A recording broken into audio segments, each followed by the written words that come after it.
the Colecovision. Many of you love it. Unfortunately, many more of you don't know just how awesome it is.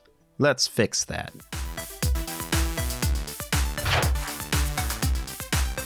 Hi, I'm Jacob with Video Game Retrospective, and it's time for us to tell the story of the Colecovision. Before we talk about the Colecovision, we have to discuss Coleco itself. Coleco, or the Connecticut Leather Company, is one of those companies that came out of nowhere to fundamentally change the tech industry forever. With a name like the Connecticut Leather Company, it's pretty clear that Coleco wasn't intended to be a video game company. It sort of just happened. Coleco was founded in 1932 as a small company selling leather goods for shoemakers. Business was slow during the Depression, but Coleco's business exploded thanks to lucrative government contracts making rubber soles for the boots of hundreds of thousands of soldiers in World War II. By the end of the war in 1945, Coleco was a major regional player in the leather business with multiple branches in the northeastern United States. The 1950s saw a major transition for Coleco. Starting with a kit for kids to make their own moccasins, Coleco jumped headfirst into the toy business. They were one of the first companies to invest heavily in the new process of vacuum forming plastic, which made them one of the country's leading toy companies by the end of the decade. The next big transition for Coleco came in 1976. At that time, Pong was all the rage. Many companies wanted to get in the business of making Pong clones. Almost all Pong clones of the time would be using the General Instruments Pong on a chip, which was in such massive demand that GI couldn't keep up, and there was a major shortage. By chance, Coleco was one of the first companies to place an order, meaning they were one of the only companies to receive a full shipment of chips. The console those chips would be put in was the Coleco Telstar, which sold really well. After that, Coleco would fully embrace the video game market, selling more Pong consoles and carving out a niche as a leading player in both the handheld gaming market and the tabletop arcade market. Coleco saw the success of the Atari 2600 released in 1977 and Mattel's Intellivision released in 1980 and wanted a piece of that action.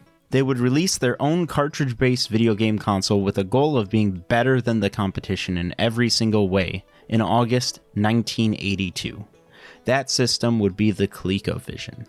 When the Colecovision launched in 1982, it had a lot going for it. The four major selling points were price, performance, expansion, and exclusives. Let's go over each of those in more detail. First up, price.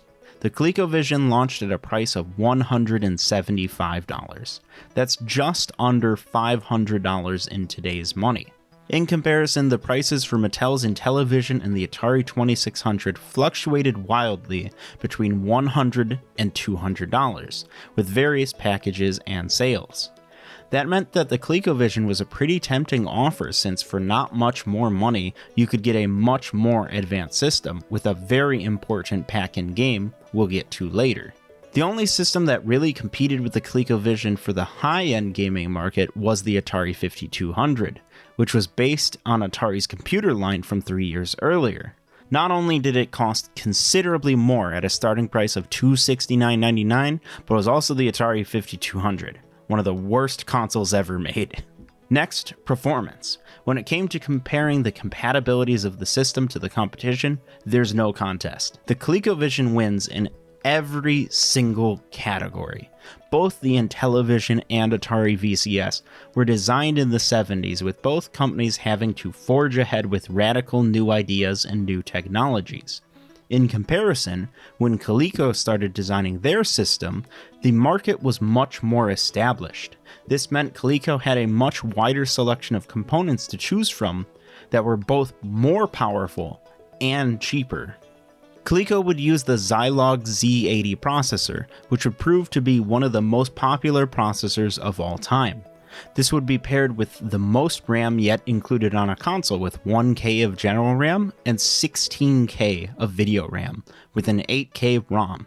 For pixel pushing, the ColecoVision would use the TMS 9918 graphics chip, which for the ColecoVision's release was very impressive, supporting multiple graphics modes, a multitude of colors, and full sprite control. For sound, they would use the Texas Instruments SN76489, a very popular sound chip that would later be used for the Texas Instruments TI-99-4A and the IBM PC Junior, among many other devices. You may have noticed a pattern here. All of the components selected for the ColecoVision would become staple electronics components. The ColecoVision was very forward-looking. Several companies would even directly build new and more powerful systems off of the roadmap Coleco started. Sega's first system, the SG-1000, would be a near-direct clone, which would eventually lead to the Sega Master System. The popular Japanese computer platform MSX, where series like Metal Gear started, would also be very close to what a next-gen ColecoVision would have looked like. In fact, a modern expanded ColecoVision can play MSX games with only a small amount of porting needed. Altogether, the power of the ColecoVision would make it the most powerful console on the market, with Coleco in particular pushing the fact that its arcade conversions would be much closer to the arcade originals than the competition's offerings. Next, expansion. This is an area that the ColecoVision was really unique in for the time. In advertisements, one of the primary highlights Coleco made was their expansion module interface, a slot boldly placed directly on the front of the console that could be used to offer different expansions to the console. Some of these expansions would be novel but pretty basic, like the expansion module 2 driving controller. Others would be pretty odd. These include the Adam expansion, which turned the ColecoVision into a full computer, and the expansion module 1, which let the ColecoVision play Atari 2600 games. You may be wondering why Atari would license their most popular hardware to their primary competition. Well, they didn't. This would lead to a fascinating legal battle between Atari and Coleco that we intend to cover in a future video. And finally, exclusives. And by exclusives, we are really talking about one thing: Donkey Kong.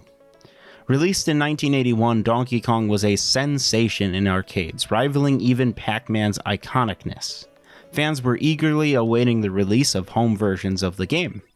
The creators of Donkey Kong, Nintendo, entered into tense negotiations with three separate companies: Taito, Coleco, and Atari.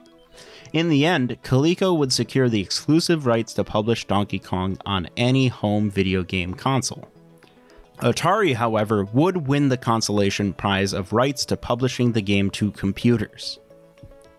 With exclusive rights to all the home console versions of Donkey Kong, you would think that Coleco would publish it only on their new console, but no, they had something much smarter and much more sinister in mind. Coleco would release Donkey Kong on all major consoles, with the very notable exception of the Atari 5200. But every version on a competitor's machine would intentionally be made as bad as possible.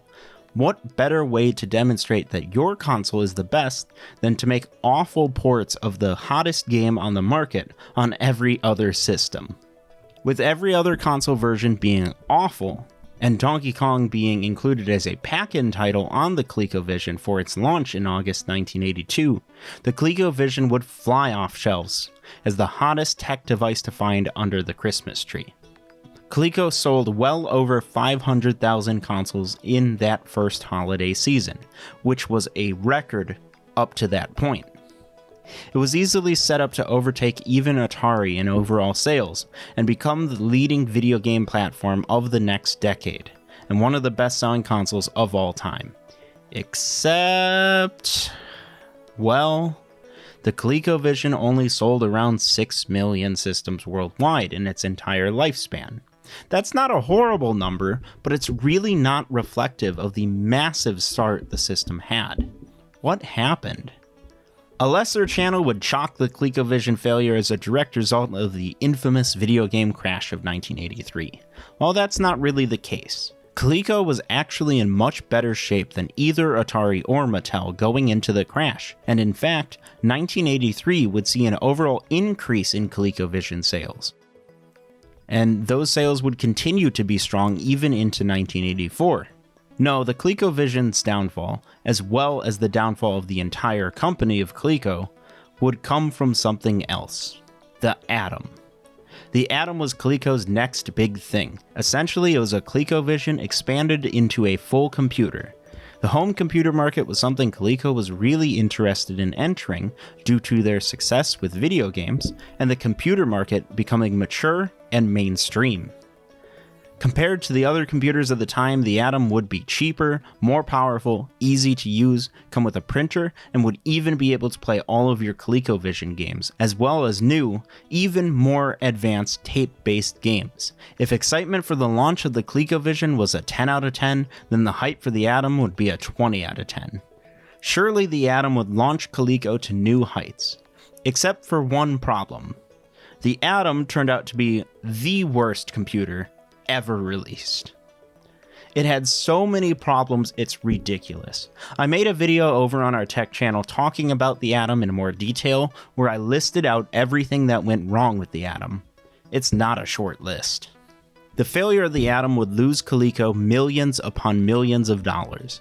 Even worse, the Coleco brand was seriously tarnished. When you heard the name Coleco, you no longer thought about your fun times playing Donkey Kong or about Cabbage Patch Dolls. No, instead you think about that hunk of junk computer you bought that you had to get replaced 8 times before they sent you a working model. Coleco would be the butt of jokes for years, even long after they discontinued the ColecoVision and left the tech market entirely in 1985. And those jokes would even continue long after the company's bankruptcy in 1988. Even though its story ends in quite the bummer, I cannot stress enough just how good of a console the ColecoVision is. If you've never played one before, it's definitely worth it to try some games in an emulator, or pick up one of many flashback consoles filling store shelves today. Our ColecoVision was purchased on eBay for $150, coming with joysticks, a small stack of games, and the steering wheel expansion. And now for the ratings. Rarity gets a 2 out of 5. The ColecoVision sold fairly well, and demand is relatively low for the original console, so it's fairly easy to pick one up. Price gets a 4 out of 5. ColecoVisions are cheap, and ColecoVision games are even cheaper. Aesthetics get a 4 out of 5. The ColecoVision has a very nice look for it, especially considering the time period it's from. The early 80s had some ugly consoles. This is not one of them. It looks great. The game library gets a 4 out of 5 as well. The ColecoVision has some really good games on it. Despite not having as many titles as the Atari 2600, the quality overall is much higher.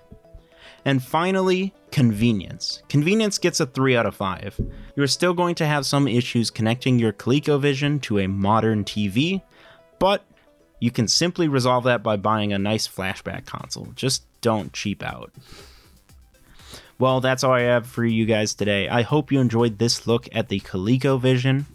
What console would you like to see us cover next time? Let me know in the comments down below. And of course, subscribe. And I'll see you guys next time.